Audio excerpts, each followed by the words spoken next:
You said this place was steps from the water. We just haven't found the steps yet. How much did we save? Enough. Enough to get lost? Or you could book a stay with Hilton. Welcome to your oceanfront room, just steps from the water. The Hilton sale is on now. Book on Hilton.com or the Hilton app and save up to 20% to get the stay you expected. When you want savings, not surprises, it matters where you stay. Hilton, for the stay. Ready to soundtrack your summer? With Red Bull Summer All Day Play, you choose a playlist that fits your summer vibe the best. Are you a festival fanatic, a deep end DJ, a road dog, or a trail mixer? Just add a song to your chosen playlist and put your summer on track. Red Bull Summer All Day Play. Red Bull gives you wings. Visit redbull.com/brightsummer ahead to learn more. See you this summer. ¿Por qué el pueblo pidió un rey cuando Dios mismo los gobernaba? ¿Qué lleva a una nación a rechazar un gobierno divino por uno humano? Es posible desear algo legítimo, pero pedirlo desde un corazón equivocado. En 1 de Samuel 8 es uno de los capítulos más reveladores y confrontadores de toda la Biblia. Aquí no se narra una batalla ni un milagro, sino una decisión colectiva que marcará el rumbo espiritual de Israel. El problema no fue solo pedir un rey, sino por qué lo pidieron y a quién estaban rechazando sin darse cuenta. Este capítulo nos enfrenta a una verdad incómoda. A veces preferimos algo visible y humano, aun cuando Dios ya nos estaba guiando perfectamente. En 1 de Samuel 8, 1-3, y aconteció que habiendo Samuel envejecido, puso a sus hijos por jueces sobre Israel. El nombre de su hijo primogénito fue Joel, y el nombre del segundo, Abías, y eran jueces en Beer-seba. Pero no anduvieron los hijos de Samuel por los caminos de su padre, antes se volvieron tras la avaricia, recibiendo soborno y pervirtiendo el derecho. Este capítulo no comienza con una petición del pueblo, sino con una fractura interna. Antes de que Israel pidiera un rey, ya existía una grieta en el liderazgo. Samuel, fiel siervo de Dios, llega a una etapa avanzada de su vida y toma una decisión que, aunque comprensible humanamente, resulta espiritualmente problemática. Delega el liderazgo en sus hijos. El texto es directo y sin matices. Los hijos de Samuel no caminaron en sus caminos. Esto revela una verdad incómoda pero necesaria. La fidelidad espiritual no se hereda automáticamente. Un padre piadoso no garantiza a hijos íntegros. El llamado de Dios es personal, no genético. La unción no se transmite por apellido. La corrupción de Joel y Abías no es superficial. El texto menciona 3 fallas graves: avaricia, soborno y perversión del derecho. No se trata solo de errores administrativos, sino de una distorsión del carácter. Donde debía haber justicia, hubo interés personal. Donde debía haber temor de Dios, hubo ambición. Esto erosiona la confianza del pueblo y debilita la autoridad espiritual. Es importante notar que el problema no era el sistema de jueces, sino las personas que lo administraban. Dios no había dejado de gobernar a Israel. Lo que falló fue la representación humana de ese gobierno. Aquí nace una tentación peligrosa. Cuando los representantes fallan, el pueblo empieza a cuestionar el modelo, no solo a quienes lo ejercen. Este pasaje nos enseña que la corrupción en el liderazgo genera crisis de fe colectiva. El pueblo no distingue fácilmente entre el Dios que gobierna y los hombres que lo representan. Cuando los líderes fallan, muchos concluyen erróneamente que el problema es Dios, no el corazón humano. También se revela una tensión silenciosa en la vida de Samuel. Fue un profeta fiel, pero no supo o no pudo formar líderes con el mismo temor de Dios. La Biblia no lo acusa, pero tampoco justifica el resultado. Esto nos recuerda que incluso los siervos más fieles pueden enfrentar fracasos dolorosos en áreas cercanas. Este escenario prepara el terreno para lo que vendrá después. La petición de un rey no nace de la nada, nace de una desilusión legítima, pero mal canalizada. El error del pueblo no será identificar un problema real, sino buscar una solución que los alejará del gobierno de Dios. Aquí aprendemos una lección crucial. Los errores humanos nunca deben convertirse en excusa para rechazar el diseño divino. Cuando el liderazgo falla, Dios no pierde autoridad. Los hombres sí. Confundir ambas cosas conduce a decisiones que tienen consecuencias generacionales. Esta primera parte nos deja una advertencia clara. Las crisis espirituales profundas casi siempre comienzan con pequeñas concesiones en el liderazgo, y cuando la justicia se corrompe, el pueblo comienza a buscar seguridad en sistemas humanos en lugar de volver su corazón a Dios. Lo que Israel está a punto de pedir no es solo un rey, es una forma distinta de sentirse seguro. Pero el problema real no era la ausencia de un rey, sino la pérdida de confianza en el gobierno de Dios a través de hombres imperfectos. Y esa confusión marcará el rumbo de toda la nación. En 1 Samuel 8:4, 5, entonces todos los ancianos de Israel se juntaron y vinieron a Ramá para ver a Samuel, y le dijeron: He aquí tú has envejecido, y tus hijos no andan en tus caminos.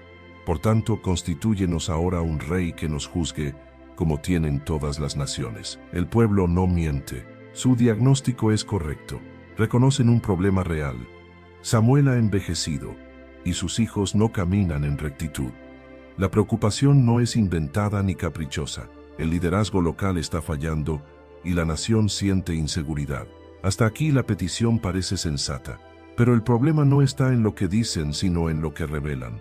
La frase clave no es tus hijos no andan en tus caminos, sino danos ahora un rey como tienen todas las naciones. Aquí se descubre la raíz del conflicto. El pueblo no está buscando dirección espiritual, está buscando imitación. No quieren una solución conforme al corazón de Dios, sino una solución que los haga parecerse a los demás. Este momento marca un cambio profundo en la identidad de Israel. Hasta ahora, su diferencia no era política, sino espiritual. No tenían rey porque Dios era su rey. No se organizaban como las otras naciones porque habían sido llamados a vivir bajo un gobierno distinto. Pero ahora la comparación se vuelve más fuerte que la confianza. El deseo de ser como los demás siempre nace cuando se pierde la claridad de identidad. Israel ya no pregunta ¿qué quiere Dios?, sino ¿qué hacen los otros?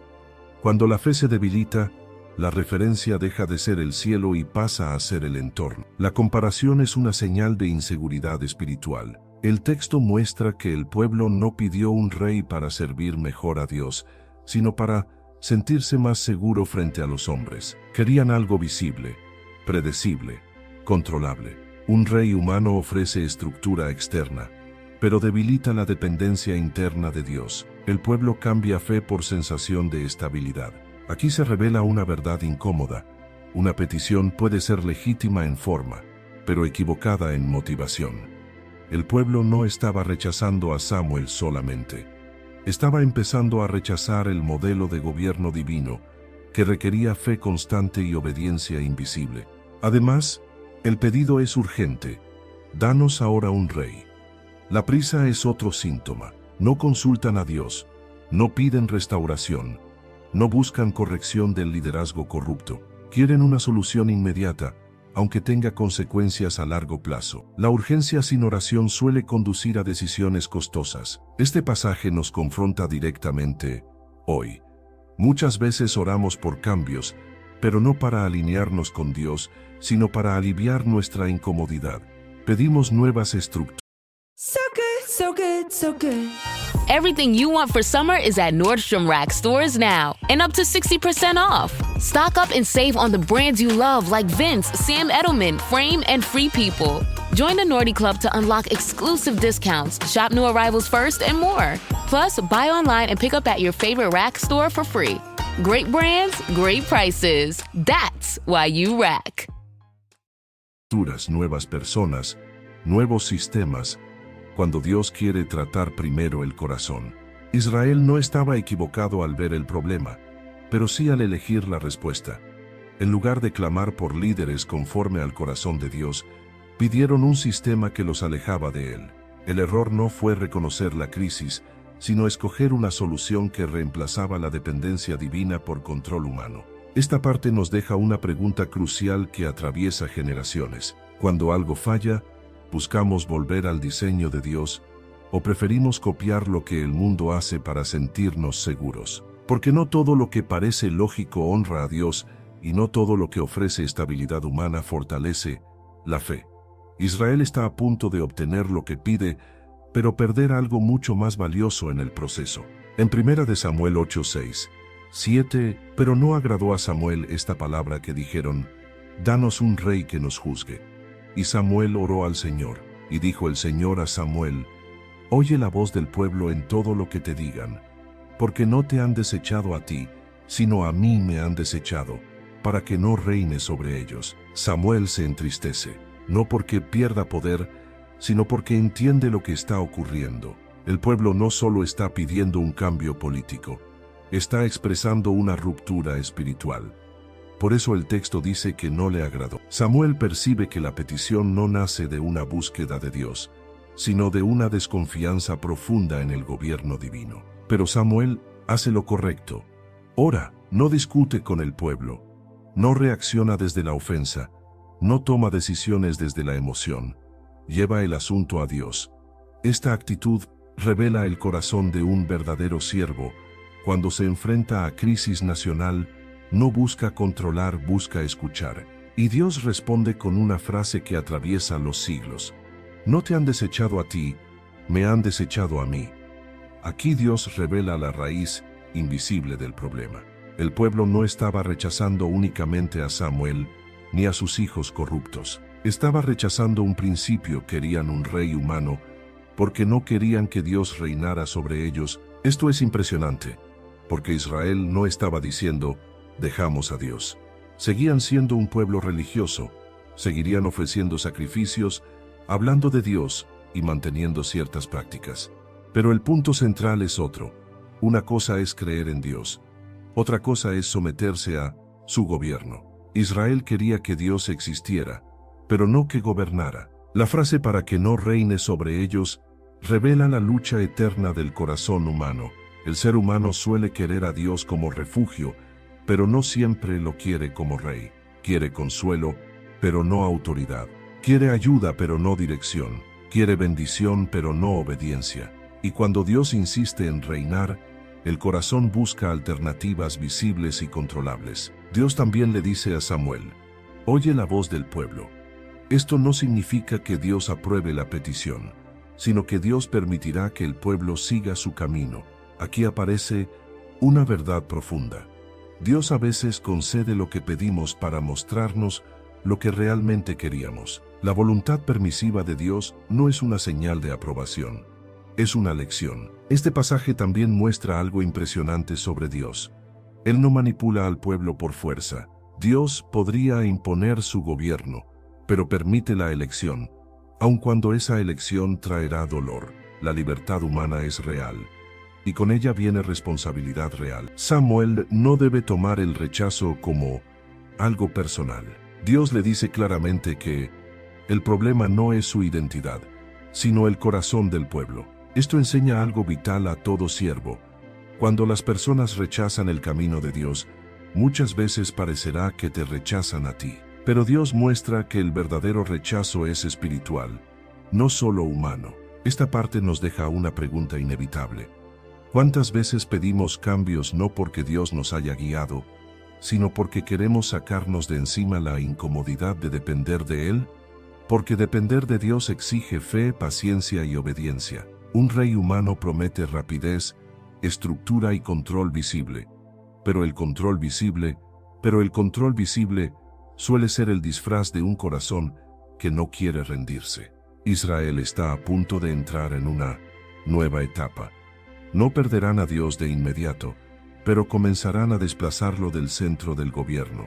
Y cuando Dios deja de ser rey, la nación puede seguir funcionando, pero ya no camina con la misma cobertura, identidad y dirección. En 1 Samuel 8, conforme a todas las obras que han hecho desde el día que los saqué de Egipto hasta hoy, dejándome a mí y sirviendo a dioses ajenos, así hacen también contigo. Dios no responde como si esto fuera un evento aislado. No lo trata como una simple crisis política, ni como un cambio administrativo. Dios lo sitúa dentro de una historia larga, un patrón repetido. La petición de un rey no es una idea nueva. Es la misma inclinación del corazón humano que Israel ha mostrado desde Egipto, alejarse de Dios cuando su gobierno exige confianza. Dios dice desde el día que los saqué de Egipto. Eso es fuerte, porque Egipto representa el inicio de la redención. Dios los liberó, los formó como nación, los sostuvo en el desierto, los guió con señales, los alimentó, los protegió, y aún así, desde los primeros días, el pueblo mostró una tendencia constante, buscar sustitutos. En el desierto, cuando se desesperaron, no dijeron, busquemos más a Dios, hicieron un becerro. Cuando sintieron vacío, lo llenaron con un ídolo. Esto revela una verdad dura: la redención no elimina automáticamente la inclinación del corazón a reemplazar a Dios. La libertad externa no garantiza fidelidad interna. Dios conecta dos cosas, dejándome a mí y sirviendo a dioses ajenos. Esta conexión revela el mecanismo de la idolatría. No es solo adorar otra cosa, es primero abandonar a Dios. Y cuando se abandona a Dios, el corazón no queda neutral, busca otra dependencia. Aquí, en 1 Samuel 8, el Dios ajeno no aparece como estatua, aparece como sistema humano de seguridad. Un rey como las naciones, un modelo visible, un gobierno que parezca fuerte. Es idolatría disfrazada de prudencia. No están pidiendo un becerro de oro, pero sí están pidiendo reemplazar el gobierno divino por un modelo humano. Esto es crucial: la idolatría puede cambiar de forma sin cambiar de esencia. En Egipto y en el desierto fue un ídolo. En este capítulo es un rey. En cualquier época el patrón es el mismo. Cuando Dios no es suficiente para la seguridad del corazón, el corazón busca algo que pueda ver, controlar o medir. Dios también le dice a Samuel, así hacen también contigo. Esto muestra que el rechazo a los siervos de Dios muchas veces es solo una manifestación del rechazo a Dios mismo. Samuel no está viviendo algo extraño. Está viviendo el mismo ciclo que Dios ha enfrentado con este pueblo una y otra vez. No es solo un problema generacional. Es un problema del corazón humano sin transformación. This spring, Uber Eats has you covered. Whether you're celebrating mom, dad, or your favorite grad, not all of us are great planners, and with the Uber Eats gift hub, you don't have to be. Send flowers, perfume, champagne, or just their favorite meal straight to their door. Gifts arrive in as little as 25 minutes, and you can add a personalized video message for that additional so not last minute touch. So this spring, get a leg up on gift giving with Uber Eats. Last-minute gifts that land every time. Must be 21 or older to purchase alcohol. Product availability varies per region. See app for details. Formación profunda. Este versículo nos enseña que una nación puede tener historia con Dios y aún así repetir errores antiguos. Puede tener recuerdos, relatos, milagros y victorias, y aún así terminar buscando lo mismo que buscaban antes. Porque el problema no es falta de evidencia, es falta de rendición. Aquí nace una pregunta que atraviesa el capítulo: ¿cuántas veces repetimos patrones antiguos con nombres nuevos? ¿Cuántas veces justificamos decisiones con lógica, cuando en realidad nacen del mismo lugar, el deseo de no depender completamente de Dios? Dios no está sorprendido por la petición del rey. Está dolido pero no confundido. Él ve el patrón. Y cuando Dios ve un patrón, no solo confronta la decisión, confronta la raíz, la tendencia a dejarlo a Él para seguir alternativas. Esta parte nos deja una verdad firme: si el corazón no cambia, el contexto solo ofrece nuevas formas de la misma infidelidad. Y por eso el capítulo no avanza hacia el rey como solución, sino como advertencia, porque lo que Israel está pidiendo no es una mejora, es un retroceso disfrazado de progreso. En 1 Samuel 8:9 se narra: ahora pues, oye su voz, mas adviértele solemnemente y explícales el derecho del rey que ha de reinar sobre ellos. Dios no guarda silencio. Antes de permitir lo que el pueblo insiste en pedir, advierte. Esta advertencia no es una formalidad, es un acto de misericordia.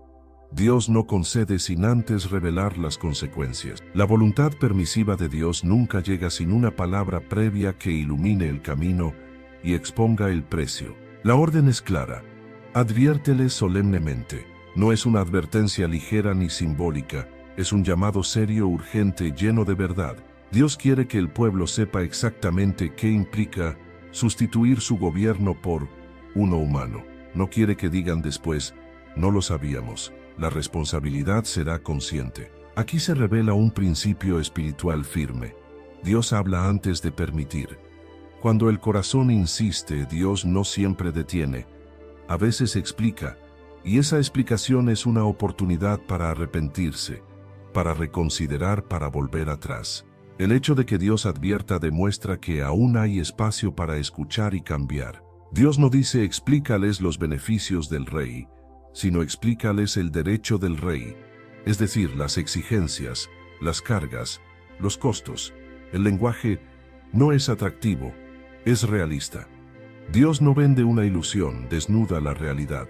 Quiere que el pueblo entienda que lo que están pidiendo no es solo liderazgo, sino sometimiento a un sistema que demandará más de lo que promete. Este momento muestra el contraste entre el gobierno de Dios y el gobierno humano. Dios guiaba, protegía y proveía sin explotar. El rey humano, en cambio, exigirá, tomará, impondrá. Dios gobierna con pacto. El hombre gobierna con poder. Dios cuida al pueblo. El sistema humano se sirve del pueblo. La advertencia de Dios también revela su carácter. Dios no manipula decisiones con promesas falsas. Él no dice, si me obedecen todo será fácil. Dice la verdad aunque esa verdad no agrade. La verdadera misericordia no es ocultar consecuencias, sino revelarlas a tiempo. Este versículo también confronta una falsa idea común. Pensar que si Dios permite algo, entonces lo aprueba. Aquí queda claro que permitir no es aprobar. Dios permitirá un rey, pero primero deja constancia de su desacuerdo. El permiso no borra la advertencia. La advertencia permanece como testimonio. Para Samuel, este momento también es crucial. Dios no le pide que convenza ni que discuta, sino que explique. El siervo fiel no manipula la respuesta del pueblo. Presenta la verdad con claridad y deja la decisión en manos de quienes escuchan. La obediencia de Samuel consiste en decir toda la verdad, no solo la parte cómoda. Esta parte nos deja una enseñanza profunda y actual. Cuando insistimos en algo, Dios puede permitirlo, pero antes nos hablará con claridad. La pregunta no es si Dios habló, sino si estamos dispuestos a escuchar cuando la advertencia no coincide con nuestro deseo. Dios está a punto de permitir el rey, pero nadie podrá decir que fue sin aviso. El pueblo conocerá el costo, y aún así decidirá, porque el corazón humano, cuando se ha determinado, muchas veces prefiere el riesgo conocido a la dependencia total de Dios. Aquí queda establecido un principio eterno. Dios advierte porque ama, permite porque respeta, y corrige porque es fiel. La decisión ahora está frente al pueblo, y la advertencia ya fue pronunciada. En 1 Samuel 8:10, 18, se narra, y refirió Samuel todas las palabras del Señor al pueblo, que le había pedido, Rey, así hará el rey que reinará sobre vosotros. Tomará vuestros hijos, tomará vuestras hijas, tomará lo mejor de vuestros campos, de vuestras viñas, de vuestros olivares, tomará el diezmo, vosotros seréis sus siervos, y clamaréis aquel día, a causa de vuestro rey, mas el Señor no os responderá. Dios no solo advierte, detalla, y lo que detalla es estremecedor. Samuel no habla con opiniones personales. Refirió todas las palabras del Señor. Esta parte del capítulo es un espejo que muestra lo que sucede cuando un pueblo reemplaza el gobierno de Dios por el sistema humano, la pérdida progresiva de libertad. El centro del mensaje está en una palabra que se repite una y otra vez como un martillo. Tomará. No dice proveerá, cuidará o bendecirá. Dice tomará. El énfasis es intencional. Dios quiere que Israel entienda que el tipo de rey que buscan, el modelo como las naciones, no se sostendrá sirviendo al pueblo, sino sirviéndose del pueblo. Primero tomará a vuestros hijos, es decir, tomará lo más fuerte, lo más prometedor, lo más útil, los pondrá en sus carros, en su ejército, en su maquinaria de poder. Lo que antes era para familia y futuro, ahora será para ambición nacional. El precio del sistema humano no se paga con teoría, se paga con vidas. Luego tomará vuestras hijas, las usará en su palacio, en su estructura, en su comodidad. El texto muestra cómo el poder humano tiende a absorber lo que es valioso para sostener su grandeza. Cuando el poder humano se establece, no pregunta primero qué es justo, sino qué necesito para funcionar. Después, tomará lo mejor de vuestros campos, viñas, olivares. No toma lo sobrante, toma lo mejor. Esto revela un principio del poder humano.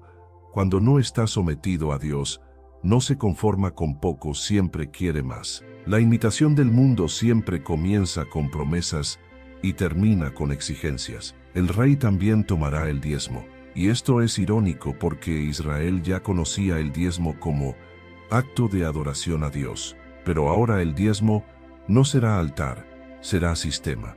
No será ofrenda, será carga. Esto revela una diferencia fundamental. Blowing ad budget on metrics that look great till the CFO sees them. That's bull spend. And marketers are calling it out in Dashboard Confessions. I remember telling my boss, it'll be good for the brand, when leads were slow. Yeah, it wasn't. Cut the bull spend. LinkedIn lets you target by company, job title, and more. Advertise on LinkedIn. Spend $250 on your first campaign and get a $250 credit. Go to linkedin.com/campaign. Terms and conditions apply. Cuando das a Dios, das en pacto. Cuando das a un sistema humano, das por obligación. Y el final es contundente. Vosotros seréis sus siervos. El pueblo que fue liberado de Egipto está a punto de elegir una nueva forma de esclavitud, no con látigos extranjeros, sino con un gobierno propio. Esta es una de las tragedias más grandes.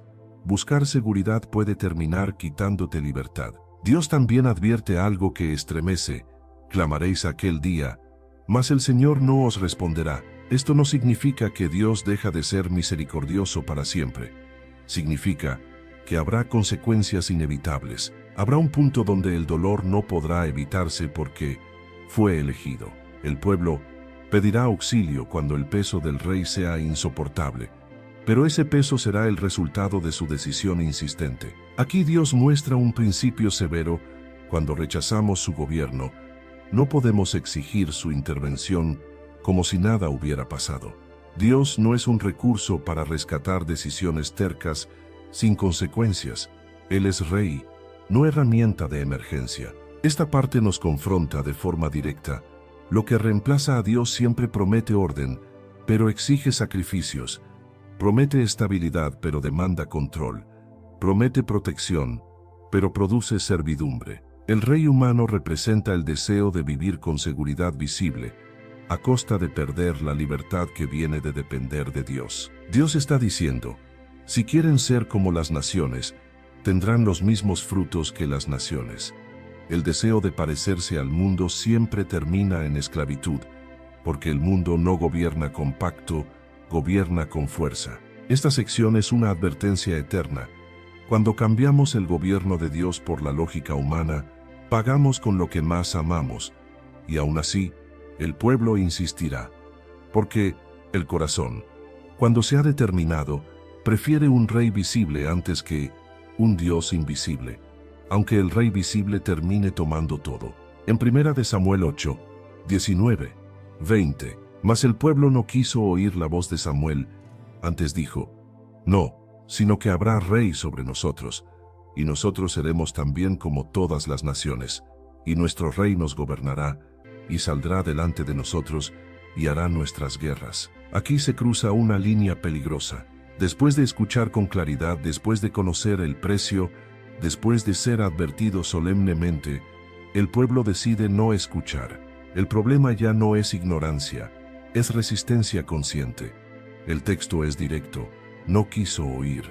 No es que no entendieron, es que no quisieron aceptar. La respuesta comienza con una negación tajante. No, no a la advertencia, no al gobierno de Dios, no a la voz profética. Cuando el corazón se endurece, incluso la verdad más clara se vuelve incómoda. Y cuando la verdad incomoda, el corazón decide rechazarla. La insistencia del pueblo revela tres deseos profundos. Primero, ser como todas las naciones. La comparación vuelve a aparecer. Israel ya no quiere ser diferente. La identidad espiritual se vuelve una carga. Ser un pueblo gobernado por Dios requiere fe constante. Ser como los demás parece más sencillo. Segundo, nuestro rey nos gobernará. Esta frase es reveladora. Dios ya los gobernaba, pero ahora quieren alguien visible, tangible, accesible. No quieren un Dios que hable desde el cielo. Quieren una figura que camine delante de ellos. El deseo no es solo liderazgo, es control visible. Tercero, hará nuestras guerras. Aquí se revela el temor que impulsa la decisión. El pueblo quiere protección, pero no quiere depender de Dios para obtenerla. Prefieren un sistema militar humano antes que confiar en la intervención divina. El recuerdo de victorias pasadas con Dios ya no es suficiente. El miedo al futuro domina. Este pasaje revela una verdad dura. Cuando el miedo gobierna, la fe se reduce a recuerdos. Israel había visto a Dios pelear por ellos, pero ahora quieren un rey que lo haga. No niegan que Dios exista, pero ya no confían en su método. También es importante notar que el pueblo dice, nuestro rey. Hay un sentido de pertenencia falsa. Quieren algo que puedan llamar suyo, algo que represente su fuerza colectiva. El gobierno de Dios requiere rendición. El gobierno humano ofrece identidad nacional, y el pueblo elige lo segundo. Aquí se cumple algo doloroso. La advertencia fue clara, pero el deseo fue más fuerte. Este es uno de los momentos más tristes del capítulo, porque muestra que Dios habló, pero el corazón ya estaba decidido. La verdad no faltó, faltó humildad. Este pasaje nos confronta hoy con una pregunta esencial. ¿Cuántas veces decimos no a Dios no con palabras, sino con decisiones insistentes? ¿Cuántas veces escuchamos la verdad, pero seguimos adelante porque queremos sentirnos como los demás, seguros, visibles, fuertes? Israel no rechazó a Dios con blasfemia, lo rechazó con una elección. Y eso es lo más peligroso, cuando el rechazo no parece rebelión, sino lógica. Cuando la desobediencia se disfraza de prudencia. Esta parte nos deja una advertencia clara. Cuando el corazón decide no escuchar, ni la voz profética más clara puede detenerlo. Dios habló, Samuel habló, el precio fue explicado, y aún así, el pueblo eligió. Y ahora solo queda una cosa: Dios permitirá. No porque esté de acuerdo, sino porque el corazón humano insistió. En 1 Samuel 8:20, y nosotros seremos también como todas las naciones. Esta frase es breve, pero devastadora. Resume el deseo más profundo del corazón del pueblo en ese momento: dejar de ser distintos. Israel no estaba pidiendo solo un cambio de gobierno, estaba renunciando a su identidad espiritual. Ser como las demás naciones significaba abandonar aquello que los hacía únicos, ser un pueblo gobernado directamente por Dios. La diferencia de Israel nunca fue su fuerza militar, ni su organización política, ni su economía. Su verdadera diferencia era esta: Dios reinaba sobre ellos. No tenían rey porque no lo necesitaban. Dios los guiaba, los defendía y peleaba por ellos. Pero esa diferencia comenzó a sentirse como una desventaja cuando compararon su camino con el de otros pueblos. Aquí se revela un principio profundo: la comparación siempre erosiona la identidad espiritual. Mientras Israel miró a Dios, caminó con propósito. Cuando empezó a mirar a las naciones, comenzó a sentirse incompleto. El problema no fue la falta de bendición, sino la pérdida de enfoque. Ser como las demás naciones suena a integración, pero en realidad es asimilación espiritual. Es el deseo de encajar, aun si eso implica diluir la fe. El pueblo ya no quería cargar con el peso de confiar en un Dios invisible. Quería la comodidad de un modelo probado por el mundo, aunque ese modelo estuviera vacío de pacto. Esta frase también revela cansancio espiritual. Ser un pueblo distinto requiere obediencia, fe y dependencia constante. Ser como los demás parece más sencillo, menos exigente. El corazón humano, cuando se cansa de depender de Dios, busca atajos que prometen estabilidad sin compromiso espiritual. Aquí ocurre algo muy serio. Israel deja de ver su diferencia como privilegio y empieza a verla como carga. Lo que antes los separaba para gloria, ahora los separa para incomodidad. Y cuando la diferencia deja de ser valorada, el corazón comienza a negociar principios. Este pasaje nos confronta directamente hoy. Muchas veces el deseo de ser como los demás se disfraza de modernidad, adaptación o sabiduría práctica, pero en el fondo suele ser una renuncia silenciosa a la dependencia de Dios. No siempre se abandona la fe de forma explícita, a veces se la relega a un segundo plano. Israel no dijo, dejaremos de adorar a Dios. Dijeron, queremos un rey como los demás. El rechazo fue sutil, pero real. Dios seguiría siendo invocado, pero ya no sería el rey. Pasaría de gobernar a acompañar, de dirigir a respaldar, de ser el centro a ser un recurso. Esta parte del capítulo nos deja una advertencia clara. Cuando el pueblo de Dios desea parecerse al mundo, termina perdiendo la autoridad espiritual que lo distinguía. El mundo nunca fue modelo para Israel.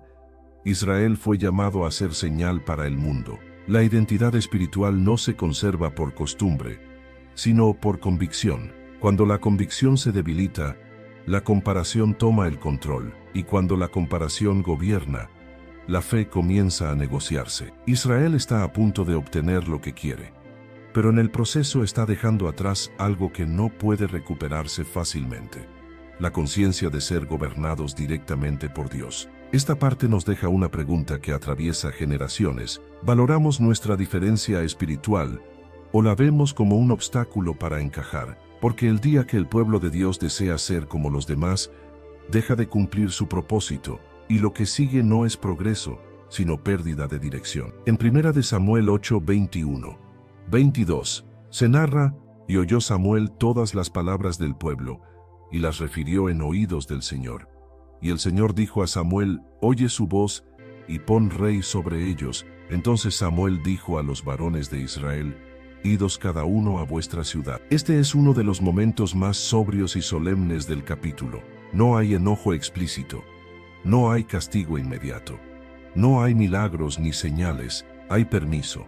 Y a veces, el permiso de Dios es más serio que una negativa. Samuel vuelve a hacer lo correcto.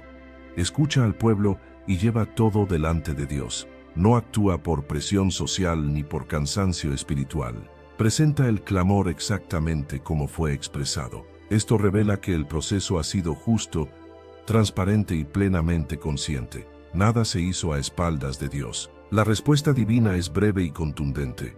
Oye su voz y pon rey sobre ellos. No hay argumento adicional, no hay nueva advertencia, no hay insistencia. Dios concede. Pero esta concesión no es celebración. Es retiro.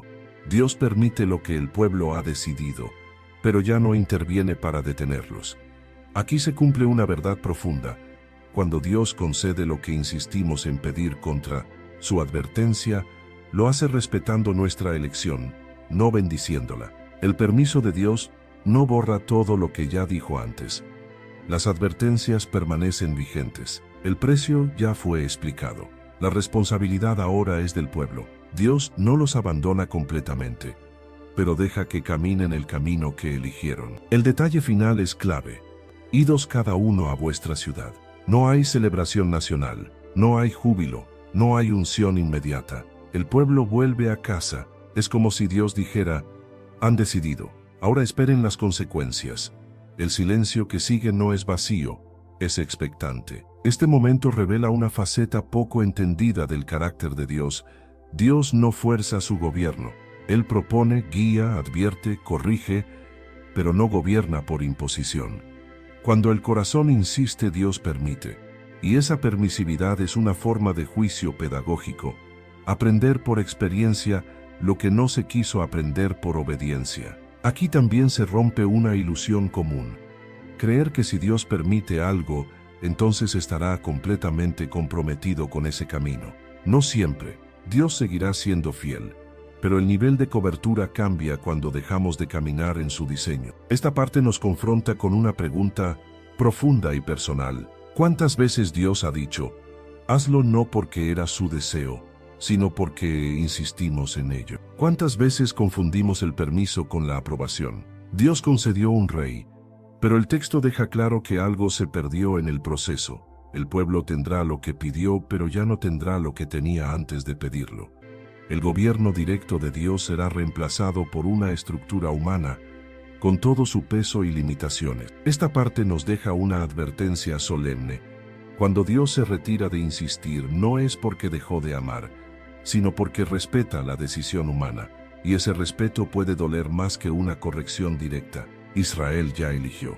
Dios lo permitió. Ahora solo queda vivir lo que pidieron. Primera de Samuel 8 no termina con un rey coronado, sino con un silencio inquietante. Dios concede lo que el pueblo pidió, pero ese permiso marca un antes y un después. Israel no deja de ser pueblo de Dios en ese instante, pero deja de ser gobernado directamente por Él. Y esa diferencia lo cambia todo. El gran conflicto de este capítulo no es político, es espiritual. No se trata de monarquía contra jueces, sino de confianza contra control. El pueblo prefirió un rey visible a un Dios invisible. Prefirió estructura humana a dependencia divina. Prefirió sentirse como las demás naciones antes que vivir como un pueblo apartado. Dios no fue rechazado porque fallara, sino porque exigía fe.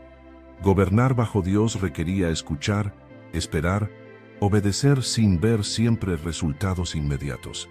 Un rey humano prometía rapidez, orden y presencia constante, pero lo que parecía seguridad era, en realidad, intercambio de libertad por control. Este capítulo nos enseña una verdad profunda y actual. El corazón humano suele preferir lo que puede ver, aunque lo que no ve sea eterno. Preferimos líderes visibles a una voz que nos confronte por dentro. Preferimos sistemas que nos digan qué hacer antes que un Dios que nos forme el carácter. Israel no pidió un rey para rechazar a Dios abiertamente, sino para reducir su influencia. Querían que Dios estuviera, pero no que gobernara. Querían su ayuda, pero no su autoridad. Y esa es una tentación constante para todo creyente y toda comunidad. Dios advirtió, Dios explicó, Dios fue paciente. Pero cuando el pueblo insistió, Dios permitió. Y aquí está la lección final. Lo que Dios permite no siempre es lo que Dios desea, pero siempre será lo que el corazón insistió en elegir. El permiso de Dios no cancela sus advertencias. Las consecuencias no se anulan porque el pedido fue concedido. Este capítulo nos deja una pregunta que no es histórica, sino personal. Cuando tomamos decisiones importantes, ¿buscamos el gobierno de Dios o solo alivio inmediato? ¿Queremos que Dios reine o solo que nos ayude cuando lo necesitamos? Un Samuel 8 nos recuerda que Dios no compite por el trono del corazón. Si lo queremos como rey, Él gobierna con fidelidad. Si lo queremos solo como recurso, Él se aparta con respeto. La historia de Israel seguirá. Habrá reyes buenos y malos, victorias y caídas, pero nada será igual que cuando Dios era el rey directo. Algo se perdió en ese momento, la simplicidad de depender completamente de Él. Este estudio nos invita a revisar nuestras propias peticiones, porque no todo lo que pedimos nos acerca a Dios, y no todo lo que parece prudente honra su gobierno. La pregunta final permanece abierta, como un espejo frente al corazón. ¿Preferimos la seguridad humana o el gobierno divino? Y la respuesta, como en Israel, no se da con palabras sino con decisiones. Si buscas crecer en tu conocimiento de la palabra de Dios y profundizar en tus estudios bíblicos, te invitamos a suscribirte a nuestro canal Sabiduría Bíblica. Aquí encontrarás reflexiones profundas, estudios bíblicos detallados y enseñanzas para fortalecer tu fe. No olvides darle clic a la campanita para no perderte ningún contenido, y si este mensaje ha sido de bendición para ti, compártelo con otros para que también puedan crecer espiritualmente. Únete a nuestra comunidad y sigue avanzando en tu caminar con Dios.